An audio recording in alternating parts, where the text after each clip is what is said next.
Lok Sabha speaker అభ్యర్థిపై ఇవాళ స్పష్టత రానుంది.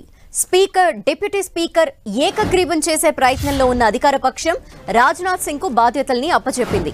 ప్రతిపక్ష నేతలతో రాజ్నాథ్ సింగ్ చర్చలు జరుపుతున్నారు. స్పీకర్ ఎన్నికపై నిన్న నోటిఫికేషన్ విడుదలైంది. నామినేషన్లకు గడువు ఈ మధ్యాహ్నం 12 గంటల వరకు ఉంది. అయితే ఒకరికి మించి నామినేషన్లు దాఖలు చేస్తే రేపు స్పీకర్ ఎన్నిక జరుగుతుంది. స్వాతంత్ర్యం వచ్చినప్పటి నుంచి లోక్సభ స్పీకర్ పదవికి ఎప్పుడూ ఎన్నిక జరగలేదు. బీజేపీ నిర్ణయించే అభ్యర్థికే తమ మద్దతు అని మిత్రపక్షాలు ప్రకటించాయి. స్పీకర్ రేసులో మాజీ speaker Om Birla, Rajahmundry MP Daggubati Purandeswari, Radhamohan Singh, pro tem speaker Bhartruhari Mahtab ఉన్నారు. మరోవైపు ఎంపీ కె సురేష్ ని లోక్సభకు డిప్యూటీ స్పీకర్ గా నియమించాలని కాంగ్రెస్ డిమాండ్ చేస్తోంది. కె సురేష్ కు డిప్యూటీ స్పీకర్ పదవి ఇవ్వకపోతే ఆయన్ను ప్రతిపక్షం తరపున స్పీకర్ నామినీగా నిలబెట్టాలని ఇండియా కూటమి భావిస్తోంది. ఇప్పటికే స్పీకర్ ఎన్నిక అంశంపై ఎన్డీఏ మిత్రపక్షాలతో రాజ్నాథ్ సింగ్ చర్చలు జరిపారు. లోక్సభ సభ్యులు లోక్సభ స్పీకర్ ని ఎన్నుకుంటారు. లోక్సభ ఎంపీలు తమ ఓట్లని రహస్య బ్యాలెట్లో వేస్తారు. మెజారిటీ ఓట్లను పొందిన అభ్యర్థి లోక్సభ స్పీకర్ అవుతారు. లోక్సభలోని ఏ సభ్యుడిని అయినా స్పీకర్ పదవికి నామినేట్ చేయొచ్చు.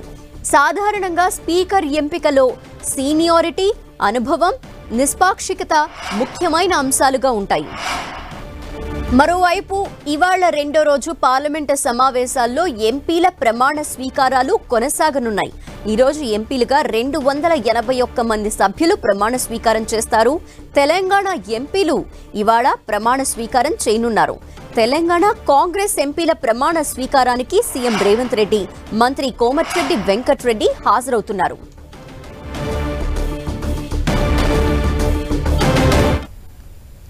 మరిన్ని డీటెయిల్స్ మా ప్రతినిధి గోపి అడిగి తెలుసుకుందాం. గోపి,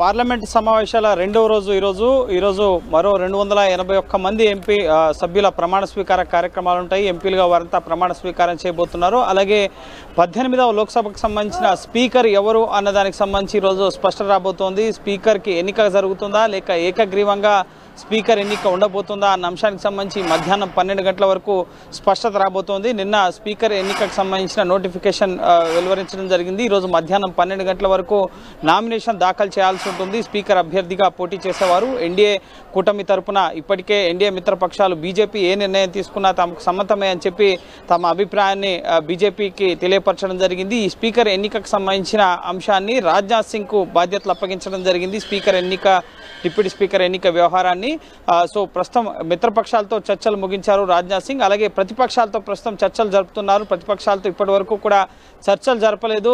మమ్మల్ని సంప్రదించకుండా, ఏకాభిప్రాయం సాధించకుండా స్పీకర్ ఎన్నికకు ప్రభుత్వం ముందుకు వెళ్తోంది. రాజ్యాంగం పట్ల ముఖ్యంగా ప్రభుత్వానికి ఉన్న చిత్తశుద్ధి ఏంటో దీన్ని చూస్తేనే అర్థమవుతుంది. ప్రొటెం స్పీకర్ ఎన్నిక పట్ల కూడా అసంతృప్తిని వ్యక్తం చేయడం జరిగింది ప్రతిపక్షాలు. సో ఇప్పుడు స్పీకర్ ఎన్నిక విషయంలో ముఖ్యంగా ప్రతిపక్షాలు తమను సంప్రదించలేదంటూ వస్తున్నాయి. కానీ కాసేపటి క్రితమే రాజ్నాథ్ సింగ్ అలాగే పార్లమెంటరీ వ్యవహారాల శాఖ మంత్రి ఇటు కిరణ్ రిజ్జు ప్రతిపక్ష పార్టీలకు సంబంధించిన నేతలతో చర్చిస్తున్నారు. స్పీకర్ ఎన్నికకు సంబంధించి స్వాతంత్ర్యం వచ్చినప్పటి నుంచి ఇప్పటి వరకు స్పీకర్ పదవికి ఎన్నిక అనేది జరగలేదు. లోక్సభ సభ్యులు తమ ఓటు హక్కు ద్వారా రహస్య బ్యాలెట్ ఓటింగ్ విధానం ద్వారా స్పీకర్ని ఎంపిక చేస్తారు. ఎవరైనా సరే అభ్యర్థి లోక్సభకు ప్రాతినిధ్యం వహిస్తున్న ఏ ఎంపీ అయినా సరే స్పీకర్ ఎన్నికకు పోటీ చేయవచ్చు. సో లోక్సభ ఎంపీలు తమ ఓటు హక్కును వినియోగించుకున్నప్పుడు ఎవరికైతే ఏ అభ్యర్థికైతే ఎక్కువ ఓట్లు వస్తాయో వారు స్పీకర్గా ఎన్నికవుతారు. సో ఇప్పుడు ఏకగ్రీవంగా ఎన్డీఏకి కావాల్సిన సంఖ్యాబలం 3 స్థానాల వరకు వారికి కూడా సంఖ్యాబలం ఉంది కాబట్టి సో తమను సంప్రదించకుండా కనుక లోక్సభ స్పీకర్ ఎంపిక చేస్తే తమ అభ్యర్థి కూడా ఎన్నికల బరిలో ఉంటారు. ఖచ్చితంగా ఎన్నిక జరుగుతుంది అంటున్నారు. స్పీకర్ పదవి ఒకవేళ బీజేపీ తీసుకున్నా డిప్యూటీ స్పీకర్ పదవిని ఇటు ప్రతిపక్షాలకు ఇవ్వాలని చెప్పి వారి డిమాండ్ గా ఉంది. సో దీనిపైన మధ్యాహ్నం 12 గంటల వరకు కూడా స్పష్టత రాబోతోంది. కె సురేష్ ని ఇటు ఆయన 8 సార్లు లోక్సభ ఎంపీగా ఉన్నప్పటికీ కూడా ఆయన్ని ప్రొటెం స్పీకర్ గా ఎంపిక చేయలేదు. భర్తృహరి మెహతాబ్ ని ప్రొటెం స్పీకర్ గా ఎంపిక చేయడం పట్ల వారు అసంతృప్తి వ్యక్తం చేశారు. అయితే ప్రొటెం స్పీకర్ గా భర్తృహరి మెహతాబ్ ని ఎంపిక చేయడం వెనక ఆయన వరుసగా 7 సార్లు ఎంపీగా గెలిచారు. కానీ కె సురేష్ మధ్యలో 2 సార్లు లోక్సభకి ఓడిపోయారు. సో అందువల్లనే సీనియారిటీ ప్రకారం కాకుండా మెజారిటీ సార్లు గెలిచిన వారిని మేము ప్రొటెం స్పీకర్ గా ఎంపిక చేస్తామని చెప్పి ప్రభుత్వం ప్రొటెం స్పీకర్ ఎంపికను సమర్థించుకున్న పరిస్థితి ఉంది. అయితే స్పీకర్ పదవికి సంబంధించి ఎన్నిక విషయంలో తమను సంప్రదించి కన్సెన్సస్ ద్వారానే ఎంపిక చేయాలి అని చెప్పి ప్రతిపక్షాలు డిమాండ్ చేస్తున్నాయి. సో దానికి ప్రభుత్వం అంగీకరిస్తే ప్రతిపక్షాల పార్టీలకి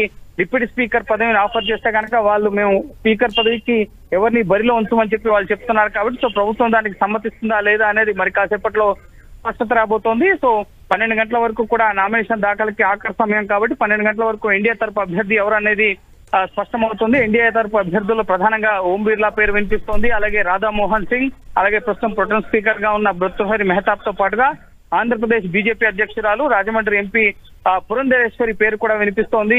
సో దక్షిణాది నుంచి ఈసారి ప్రాతినిధ్యం కల్పించాలి లోక్సభ స్పీకర్ గా అని చెప్పి బీజేపీ అధిష్టానం భావిస్తున్నట్లుగా తెలుస్తుంది. ఇటు ఆంధ్రప్రదేశ్ లో ఎన్డీఏ ప్రభుత్వం అధికారంలో ఉంది. సో అక్కడ కేబినెట్ విస్తరణలో కూడా పురంధేశ్వరికి అక్కడ అవకాశం కల్పించలేదు. సో ఇప్పుడు స్పీకర్ పదవి ఇస్తే ఖచ్చితంగా అది బ్యాలెన్స్ అవుతుంది అన్న కోణంలో భాగంగా నెక్స్ట్ ముఖ్యంగా ఆమెకు అవకాశం కల్పిస్తారా లేదా అనేది కూడా మధ్యాహ్నం 12 గంటల వరకు అనేది స్పష్టత రాబోతోంది.